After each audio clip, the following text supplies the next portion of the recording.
early childhood care and development at ang gabay sa child-sensitive reporting, ating pag-uusapan kasama si Undersecretary Angelo Tapales, Executive Director ng Council for the Welfare of Children. Yusek Tapales, magandang tanghali po. Isang makabatang tanghali po sa ating lahat. Asek Joey, Director Cheryl, thank you for inviting the Council for the Welfare of Children. Yusek, dito po sa Early Childhood Care and Development, maaari niyo po bang ipaliwanag kung ano po ang layunin at mandato ng CWC pagdating po sa usaping ito? Opo, Director Cheryl, while the Early Childhood Care Development Council is the lead agency pag usaping ECCD, ang Council for the Welfare of Children bilang focal interagency body of the government about children performs also a crucial role in promoting the early childhood care and development, which also encompasses yung health, yung tsaka yung early childhood education, because it's the policy really of the state to safeguard and promote the welfare of every child, tsaka yung holistic well-being niya, which of course starts at the early from birth hanggang 5 years old po yan, katulad ng pag-uusapan po natin ngayon, batay po doon sa bagong batas. Yusek, bakit po mahalaga ang ECCD sa unang 7 taon ng isang bata? Opo, napakahalaga ho niyan. Actually, dito po sa batas na ito, sinabi po dito yung 0 to 8 is the first crucial stage of educational development. Insofar as education is concerned, so 0 to 8 talaga ay very crucial daw yan. That's why yung early childhood care and development, yung 0 to 5, is really very crucial to prepare children for formal education. Ito naman yung above 5 to 8 years old na sinasalo naman ng Department of Education. Dito rin po, Asek Joey, dito sa 0 to 8 na to, na edad na to, dito rin po natin pinipilit i-reduce, of course, yung child mortality, yung development ng infants and young children, dyan po natin binabantayan. Yung efficient system of early identification ng mga children with disability, dito po din sa mga edad na yan ginagawa.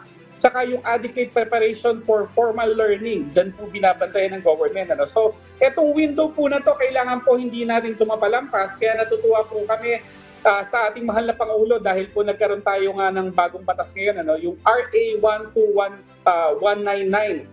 Yung Early Childhood Care Development Systems Act na kakapirma lang po ngayong Mayo 2025.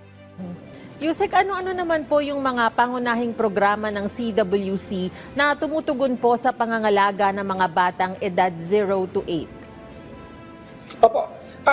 Marami po tayong ginagawa, kasi ang CWC kasi lahat ng below 18 covered namin. We cover the 4 core rights of children, from survival, naandyan yung health, access to healthcare services, vaccination.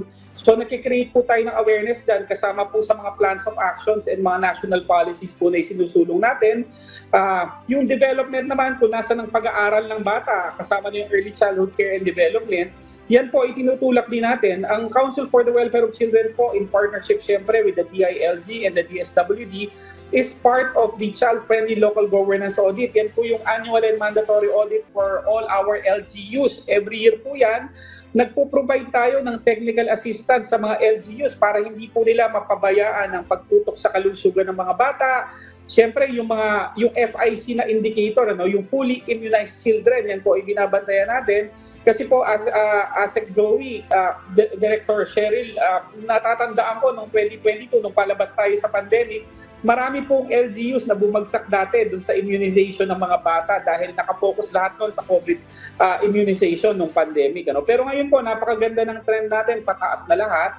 And of course, natutuwa kami sa Pangulo kasi I think 1 or 2 months ago, merong press release po ang Malacanang po dyan na nagpondo ang Pangulo ng 11.7 billion to create, to fund the construction of child development centers in selected barangays, mga 300 plus po yan, na mas mahihirap na barangay. And after 1 month lang po, ito na po yung batas. So ito na yung susog dun sa unang pondo na binigay ng Pangulo para sa mga child development centers. Yusek, nabanggit nyo na nagbibigay kayo ng technical assistance sa mga LGU. So, kamusta po yung implementasyon ng mga programa patungkol po sa Early Childhood Care and Development System? At kanina nabanggit nyo rin na we fell behind doon sa immunization. So, sa ngayon po, ano yung kailangan tutukan ng mga LGU? Opo. Asek Joey, ngayon mas maganda na, no? Kasi nung dumating ako sa CWC noong 2022, based on the Child-Friendly Local Governance Audit, naka-receive lang ng seal of Child-Friendly Local Governance natin, I think is 372. Then after 1 year, naging 782. Ngayon, nasa 895 tayo. So the trajectory is really upwards, ano, mula nung pumasok tong bagong administration. Pero just to update everybody na lang on what is happening at the level of the LGU, sub-national level natin. Ano? Because of this law, napakaganda na ng ginagawa siyempre ng ECCD Council, kaya saludo po tayo sa kanila. No? Pero dahil po sa batas na to, lalo pang i-institutionalize yung ECCD system. Ano bang ibig sabihin po ng ECCD system? This is the full range of health, nutrition, early childhood education, and social services for children. So yan ay i-implement sa ating LGUs. Tapos yung Child Development Care Centers na binanggit ko kanina, ito isang facility na mula sa province, city, municipality, and barangay where children below 5 years old will be cared for. So talagang dyan sila aalagaan. And dyan din i-implement po yung ECCD curriculum, ito yung parang itinuturo, early educational and learning experiences for children to prepare them for formal education. Saka yung sangkatutak na ECCD services na ilulunsad din, covering early childhood education, health, nutrition, and social development for young children. So in full swing po yan ngayon, pinag-utusan din ng ating mga LGUs. Hindi na po ito depende na lang sa mayor dahil po may mga batas tayo, pinuutusan po ang bawat probinsya, city, and municipality to create ECCD offices sa mga LGUs po nila at dapat po pondohan ng LGU to. And yung pinanggit ko pong Child Development Centers kanina, kailangan Kuya Joey, Ate Cheryl, meron dapat child development teachers na naandyan, saka yung child development workers. Hindi po pwedeng merong establishment pero wala namang tao. No? Kaya po napakaganda niyan, iintayin po natin yung implementation talaga. Yusek, sa inyong assessment po, sapat po ba itong development workers sa ating bansa, lalo na po sa mga liblib na lugar? Paano po ninyo ito matutugunan sakali po na meron pong kakulangan? Opo, sa totoo lang, medyo dyan tayo kinukulang. Kaya of course, we welcome the enactment of this new ECCD law. No? Kasi dito po, marami po kasing problema kung bakit kulang. Minsan hindi po priority kasi ng mga LGUs, minsan walang fixed talagang salary or compensation yung ating mga CDTs or Child Development Teachers or CDWs or Child Development Workers. Ngayon, Ate Cheryl, dito sa batas, sinabi dito na bawat Child Development Center sa LGU, dapat dyan may isa man lang CDT at isang CDW. Tapos yung salary grades po ng CDT dito, mataas na rin. Sabi, SG11 dapat to. And sa CDWs naman, Child Development Workers, from SG8 hanggang SG10. So may fixed salary na talaga sila, may training, and kailangan may qualification. So ito, in-institutionalize na yung training and qualification, and of course, yung compensation ng mga tatao po sa Child Development Centers. Matanong ko lang muna, Yusek, dito sa CDT at saka CDW, ano po ba yung educational requirement? Opo, okay. For CDTs po, kailangan dyan holder of any bachelor degree and preferably may unit siya sa early childhood education and dapat nakapasa sa licensure examination ng professional teachers. Doon naman sa child development workers, kailangan holder of at least an associate degree in early childhood education and at least a senior high school graduate at nakapasa rin sa National Competency Assessment para sa mga CDWs natin. So makikita nyo, Asik Joey, meron talagang qualification and tinumbasan naman ng pamahalaan ng talagang maganda naman ding sweldo. If I'm not mistaken, SG8 is mga 21,000 yata yan. SG11 baka nasa 30,000 na yan. So magandang na rin po entry point sa government service. So Yusek, na pag-usapan natin yung kailangan gawin ng LGU napag-usapan din natin yung pagkakaroon ng CDT at CDW. Paano naman po tinutulungan ng CWC ang mga magulang at saka yung mga nag-aalaga sa mga bata para maging mas aktibo sa pag-unlad ng kanilang mga anak o yung mga inaalagaan nila? Opo, Asik Joey, very very important question po yan. Kanina si Asik Irene, nakita ko nandito po siya. Ang DSWD po ay may Parenting Effectiveness Services modules na kine-create under dun sa PES Act po natin kasi yan. Medyo naunang batas po natin yan 1 or 2 years ago. So yan po ay dinidevelop ng DSWD para po tulungan ang mga parents para maging mabuting parents po sa pagpapalaki ng kanilang mga anak. Yan po ay ini-implement ng ating mga LGUs. Pero dito sa ECCD law natin na bago, meron din talaga ditong focus on parents as first teachers ng mga bata. So may parent training din po marireceive ang parents po talaga dito na talagang magkakaroon po ng pondo. Ang LGUs po ay mandated suportahan ang mga para po pondohan ang mga ECCD services po natin, and pwede din silang kumuha ng pondo from the private sector, kunyari makipag-partner to really train the parents. At the end of the day, laging po namin sinasabi sa Council for the Welfare of Children, child protection starts at home. Dito po talaga sa bahayan, and ang parents po talaga ang unang nagtuturo sa mga bata. Kaya po natutuwa kami na hindi sila nakakalimutan ng ating pamahalaan at tinutulungan talaga. Yusek, pagdating naman po dito sa pagpapaigting ng child-sensitive reporting, maaari niyo po bang ipaliwanag ang layunin nitong Guide for Media Practitioners on the Reporting and Coverage of Children na inilunsad po kamakailan katuwang ang DSWD? Opo, thank you po. I think last week, I think Thursday, nagkaroon po kami ng launch nung Guide for Media Practitioners on the Reporting and Coverage of Children. Katulong po namin ang aming parent agency, DSWD, sorry. Nag-press con po kami sa DSWD last week. Dahil po, siyempre nakatutok po talaga ang ating mahal na Secretary Rex Gatchalian sa pagprotekta ng bata. And one way of protecting children is really encouraging media to make their reporting and coverage child-friendly or child-sensitive. Ang objective po ng guidelines natin is of course to encourage media to report children fairly and produce content that promotes the right of children. Hindi po dapat makakalimutan yung tinatawag nating best interest of the child, which is defined as the totality of circumstances and conditions most congenial to the survival, protection, and feeling of security of children and their physical, psychological, and nakalimutan ko yung isa, and emotional development. So dapat po top of mind lagi ng media yan, pag-create po ng video, sound bites, contents, and even articles. Covered po ang lahat ng media dito, the traditional media, and even the internet, kasama rin po dito. So nabanggit niyo sir yung pag-produce ng child-friendly content, isa po sa mga aspeto ng guidelines yan. Paano naman po yung pagko-cover ng media sa mga bata na nasa crisis situation o yung biktima ng abuso? Kasi kami ni Director Cheryl, nanggaling din kami sa media. Dun sa Code of Ethical Standards ng media organization, meron na nakapaloob na yung wag mo ipakita yung mukha o wag babanggitin yung pangalan o yung apelido ng pamilya. So, ganito rin po ba yung nakapaloob sa guidelines natin? Opo, thank you, Asik Joey. Unang-una po sa mga kaibigan natin sa media, hindi naman dapat mag-alala o mabahala. Ito pong coverage, the media guidelines is a suggestion to the media. It's not really mandatory, directory in nature to encourage people or even kahit media or walang connection sa media, basta po nag-create ng content at nagpo-post sa children para po maprotektahan ng bata.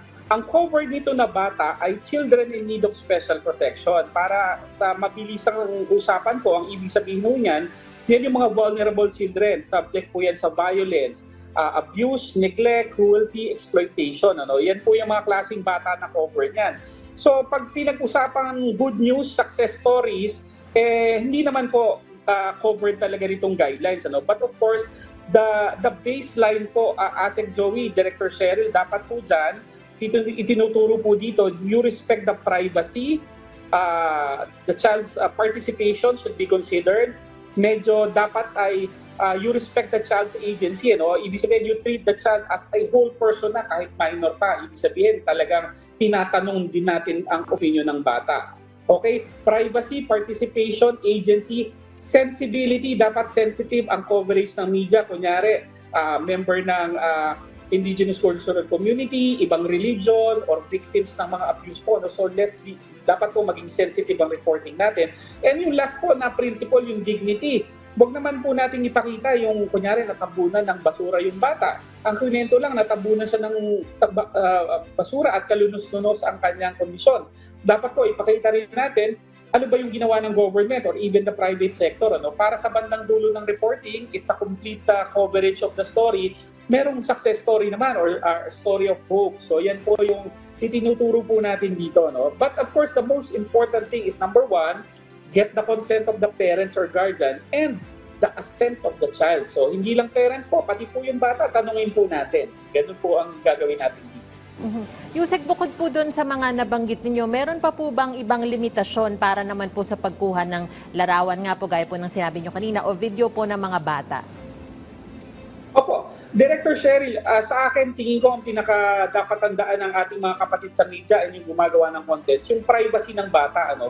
Let's always maintain anonymity saka confidentiality. Kunyari po kung hindi naman, kung sensitive, kunyari biktima po yan ng mga pang-aabuso, always blur the faces.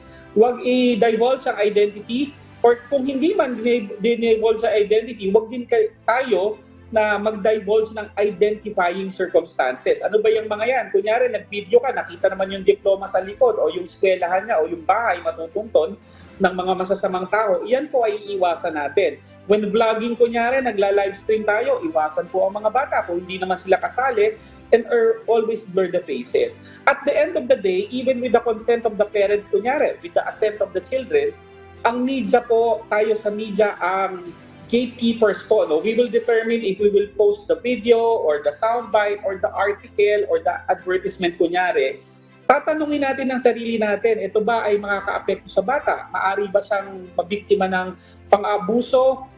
Kunyari, stigma, bullying, pag ito po ay nilabas natin. Ano? So may mga suggested questions and practical tips po itong guidelines po natin.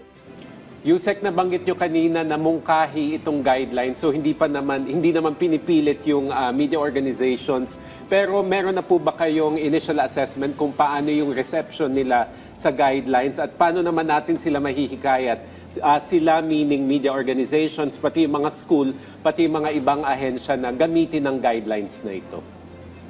Opo, Asek Joey, alam niyo po, nung nag-press con po kami, yung mga reporters po, ang unang request sa amin is, can you send the guidelines to our bosses, the decision makers? Ano? So ang gagawin po ng CWC dyan, ginawa po na namin kaagad actually last week, we made the guidelines available sa website po ng CWC.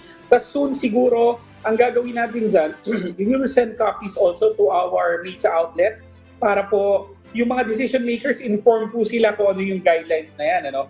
Again, while this is directory or a suggestion, pag nag-violate po kasi ng law, and may mga current laws po tayo, kunyari yung Data Privacy Act, ano, na nagbabawal o naglilimita ng pag-divulge ng sensitive personal information. Pag yun po ang na-violate, ay siyempre po may legal repercussions po yun. Ano? Or kunyari yung mga protocols na pagre-report at pag-cover ng bata, kunyari children in situations of armed conflict, at iba pang klaseng bata, maaari magkaroon ng legal repercussions. Pero yun nga, as a general rule, the guidelines is a suggestion to the media.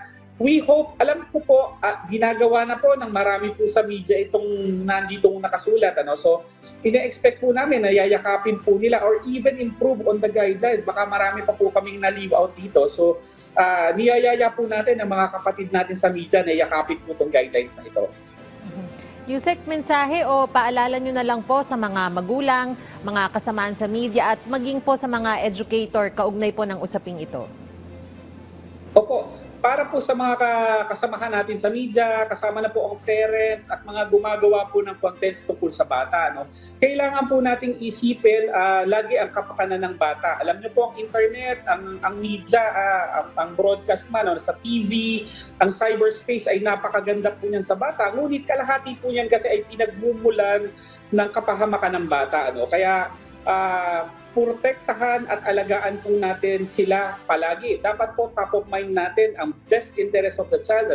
Sabi nga po ng ating national hero, si Dr. Jose Rizal, ang kabataan ng pag-asa ng bayan. Ngunit kung hindi natin sila alagaan at protektahan, maari po silang mapahamak. At siyempre po, paulit-ulit namin sinasabi, sa bagong Pilipinas po, bawat bata mahalaga. Kaya po alagaan natin sila. Alright, maraming salamat po sa inyong oras. Undersecretary Angelo Tapales, Executive Director ng Council for the Welfare of Children. Thank you po.